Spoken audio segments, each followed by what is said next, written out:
Bienvenidas, bienvenidos a un nuevo episodio del podcast Voces en Igualdad, un proyecto de la Adjuntía Especial de Igualdad entre Hombres y Mujeres para la Violencia de Género, también de la Diputación del Común de Canarias. Hoy está con nosotros Gloria Pollatos, jueza, magistrada del Tribunal Superior de Justicia de Canarias. Gloria, ¿qué tal?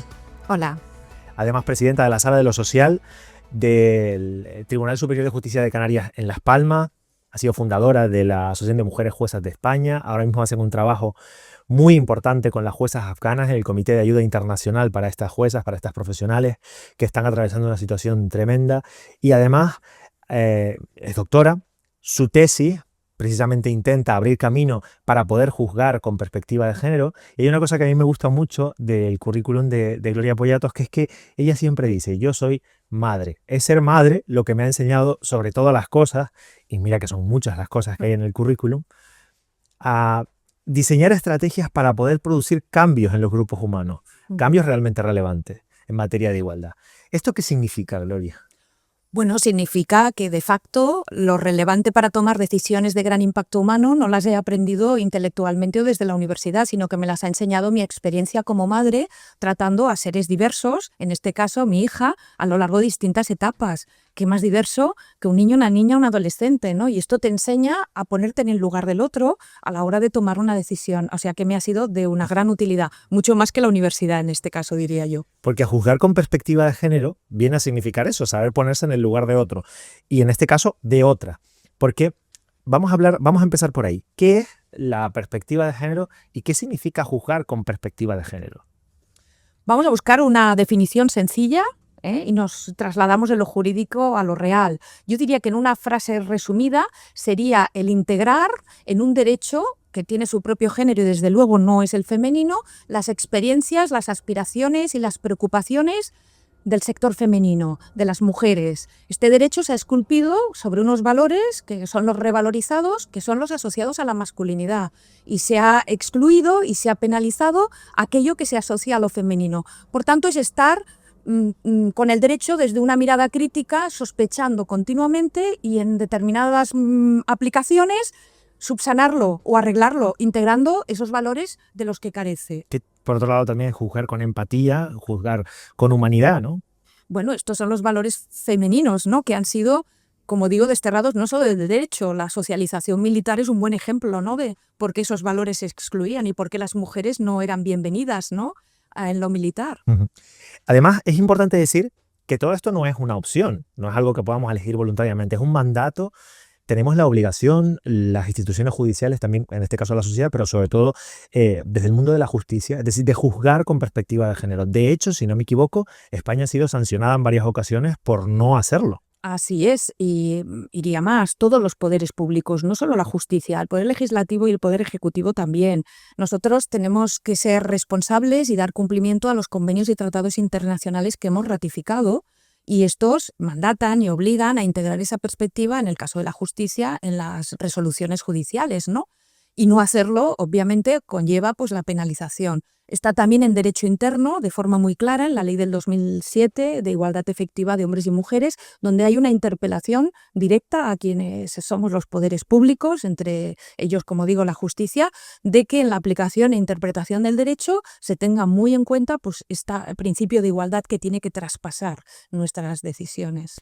Por entenderlo mejor, ¿hay algún caso práctico de alguna sentencia, algún caso mediático que quizá podamos entender bien qué es juzgar con perspectiva de género y qué no? Ahora ya hay muchísimos, pero a ver, vamos a buscar uno que facilite la comprensión a la ciudadanía. Vamos a buscar el de la manada, que es algo que todos y todas conocemos, ¿verdad? Yo he explorado y he analizado muy a fondo este caso por razón de mi tesis doctoral y he fijado mi atención en algo que ha pasado desapercibido o no se ha escrito tanto. Y es que, fíjate que este caso lo han visto 3 tribunales distintos: la Audiencia Provincial de Navarra, Tribunal Superior de Justicia de Navarra y Tribunal Supremo. Contabilizando los magistrados y magistradas, son 13. Pues bien, de esos 13, teniendo en cuenta que la prueba en todos los casos visionada era la misma, la grabación de las mismas imágenes, teniendo en cuenta que el Código Penal aplicado por los 3 tribunales era el mismo, llegaron a convicciones distintas y solamente una ajustada mayoría de 7 visibilizó en esa violación múltiple de 5 hombres con una joven de 18 años, visibilizó violencia. Hubo 5 que en esos mismos hechos no vieron violencia y 1 que vio un jolgorio en esos mismos hechos. Entonces, ¿qué hizo el tribunal? Por suerte, esta mayoría era del Tribunal Supremo, que era el órgano jerárquicamente superior, que pudo emitir una sentencia en la que esculpió jurisprudencialmente lo que es violencia ambiental como una manera de justificar que aunque esta joven no hizo una oposición violenta a lo que allí pasaba, hay otras formas de violencia que también tenemos que mirar, observar y reconocer, y que van asociadas a la manera de actuar por nuestra propia socialización de las mujeres.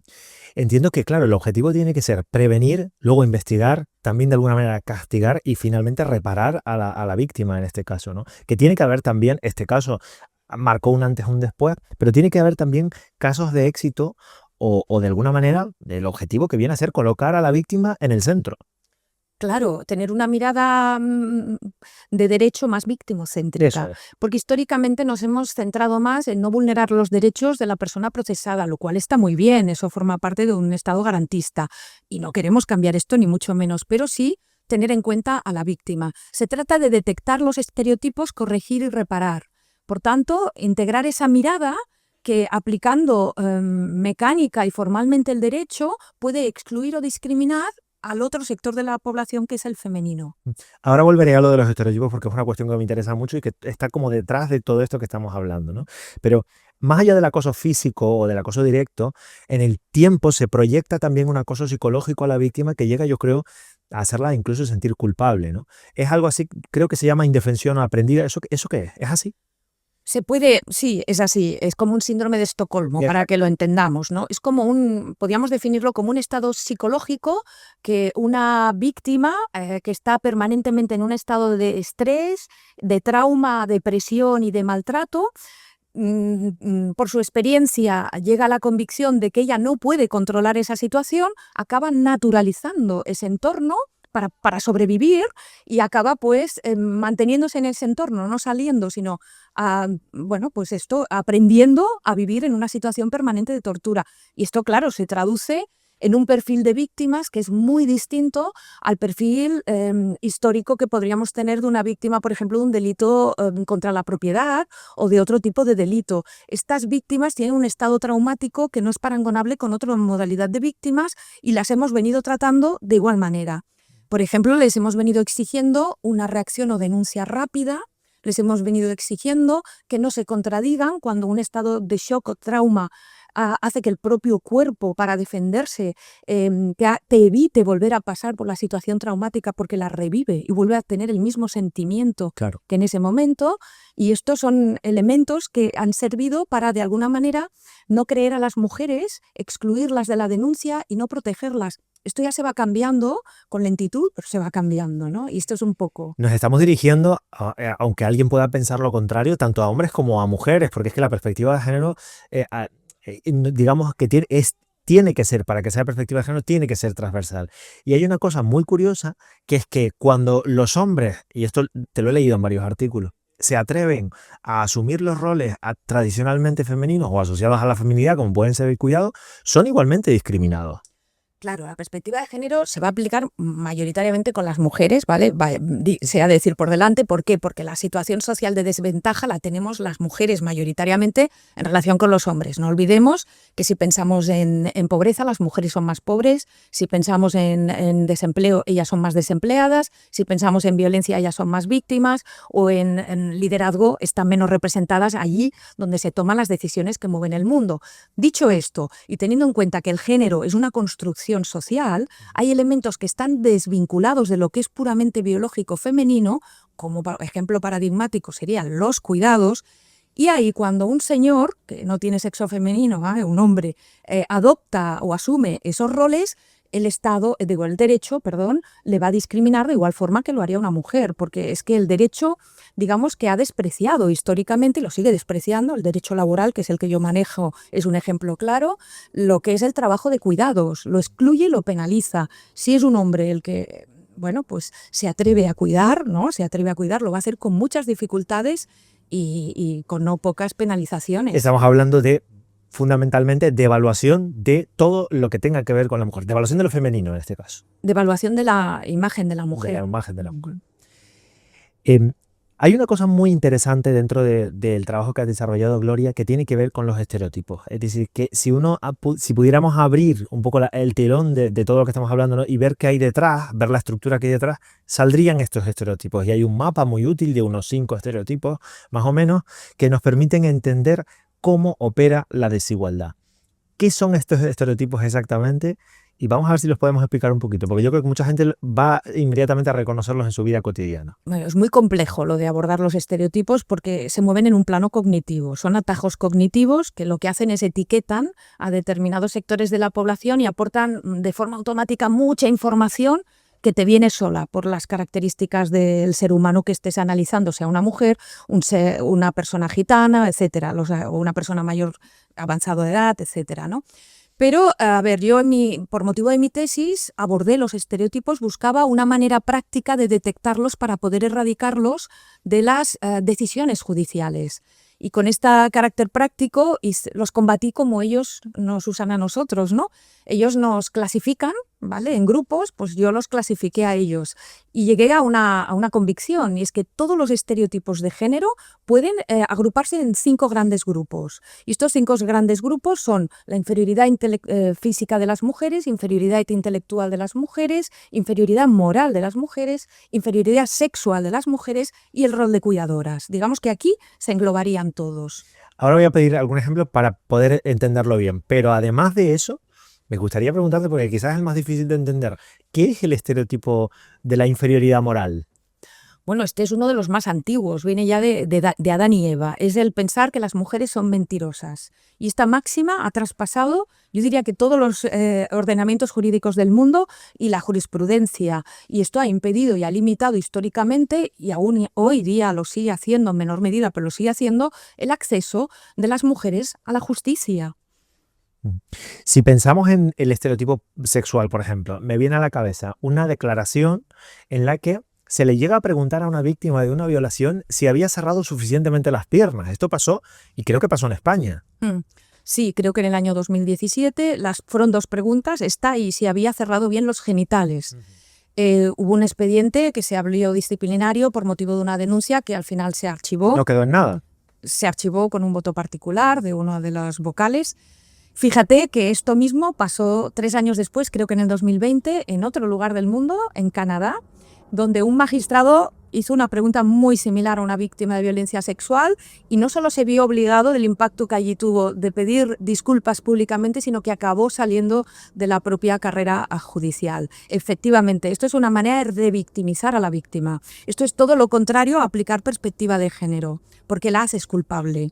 Y esto tiene mucha conexión con lo que antes hablábamos de la indefensión aprendida. Se acaba culpabilizando la víctima de la situación y la acaba naturalizando, porque además no puede controlarla. Por poner un ejemplo de un caso que no tendría que ver con esto, es como si en un asesinato alguien dispara a alguien y se le pregunta a la víctima, ¿se movió usted lo suficiente para que no le impactara la bala? Claro, o si te sustraen la cartera, por ejemplo, cuando te toman declaración te preguntan y repreguntan si forcejeaste lo suficiente para evitar que te la sustrajeran, ¿no?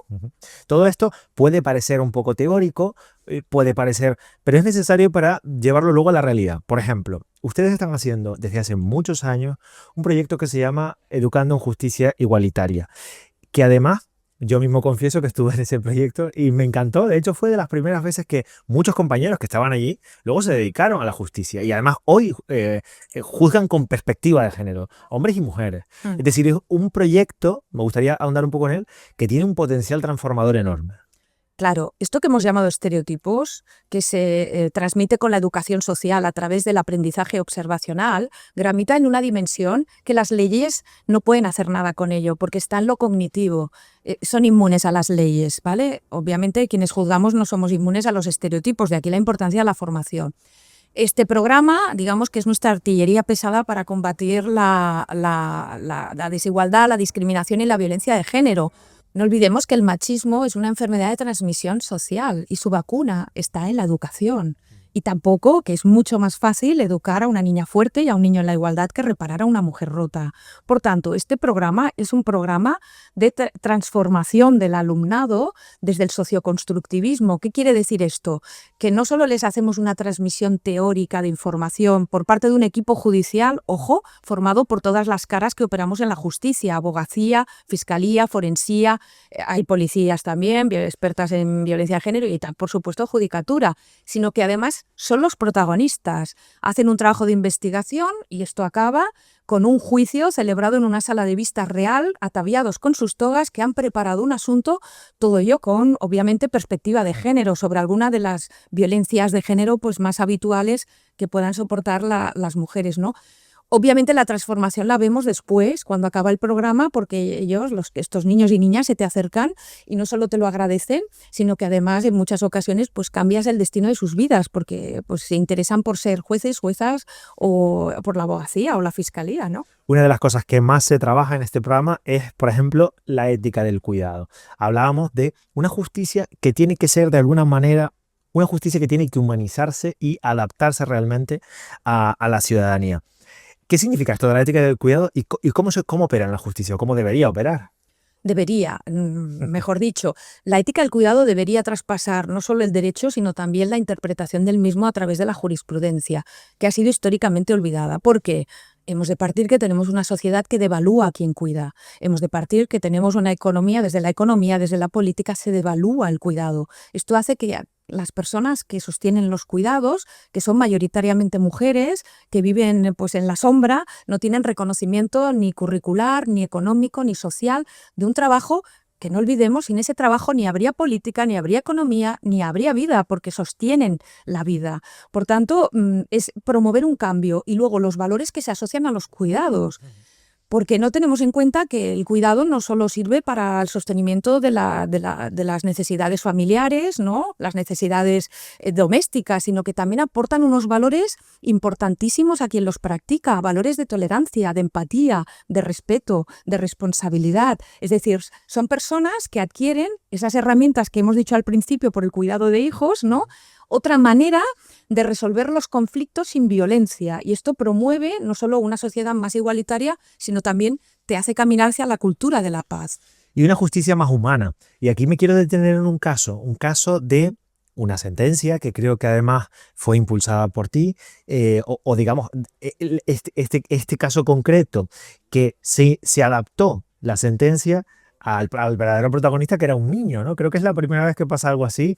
Bueno, hay algún caso en penal también en este país, Sí. pero muy reciente. Es verdad que no hemos este camino todavía no lo ha transitado España, a diferencia de otros países. La Corte Suprema de Colombia o Argentina están muy acostumbradas a adaptar el lenguaje de las sentencias a los destinatarios o destinatarias. A ver, partimos de una justicia encriptada. Hemos acabado haciendo una justicia que solo es inteligible para quienes hacemos las sentencias.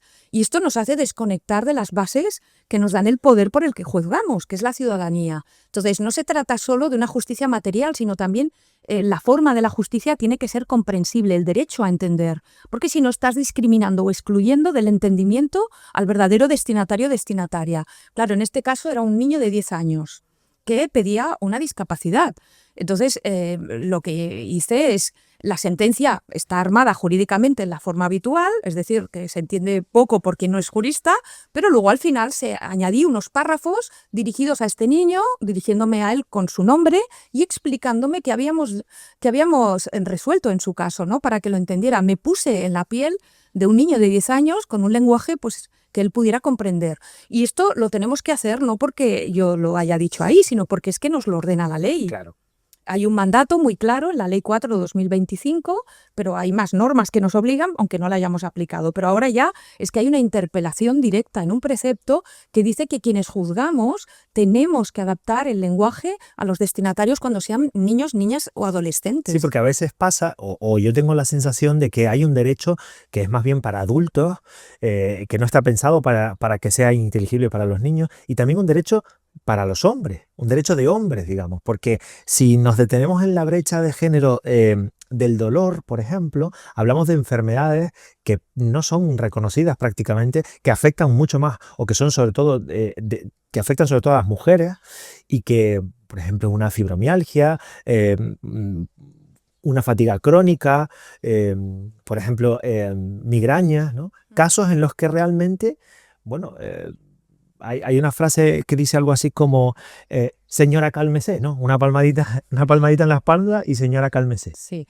Este estereotipo de inferioridad moral de las mujeres al que antes aludíamos traspasa todas las disciplinas, no solo el derecho. En el mundo sanitario, las mujeres enfermas con enfermedades que no se visibilizan en radiografías son enfermedades del dolor, que mayoritariamente, como digo, son femeninas, como las que ha dicho, fibromialgia, fatiga crónica, etcétera. Son más devaluadas, no solo no son investigadas, sino que además son menos creídas. Hay estudios que evidencian, esto se hizo en Nueva York en unas urgencias, que en esas urgencias se trataba a las mujeres, se atendía a las mujeres 16 minutos después de lo que a los hombres, porque eran menos creídas. A ellas se les daba una palmadita en la espalda y un vaso de agua y se les decía, cálmese señora. ¿Por qué? Bueno, porque se le daba prevalencia a la palabra del hombre sobre la gravedad de lo que tenía. En cambio, ellas no eran creídas en esa gravedad que podían visibilizar o explicar, ¿no? Entonces, fíjese qué grave es este estereotipo que traspasa todo y qué perjuicios produce sobre el sector femenino en relación al masculino. Hablemos ahora de juezas y precisamente hablando del mundo en Estados Unidos, ¿no? Creo que ya se ha llegado a la conclusión de que las juezas son mucho más interrumpidas que los jueces, ¿no? Bueno, hay un estudio que se hizo por una universidad en el Tribunal Supremo de Estados Unidos, donde ahí sí que las deliberaciones son públicas, y se hizo un estudio de cuántas veces se interrumpían a las magistradas mujeres de esa sala y a los hombres. Y se llegó a la convicción de que ellas eran interrumpidas 3 veces más que los hombres. Pero bueno, la conclusión final, que además de ser más interrumpidas, había una de esas mujeres, que era la única mujer hispana, de origen hispano, que era, con diferencia, la más interrumpida de toda la sala.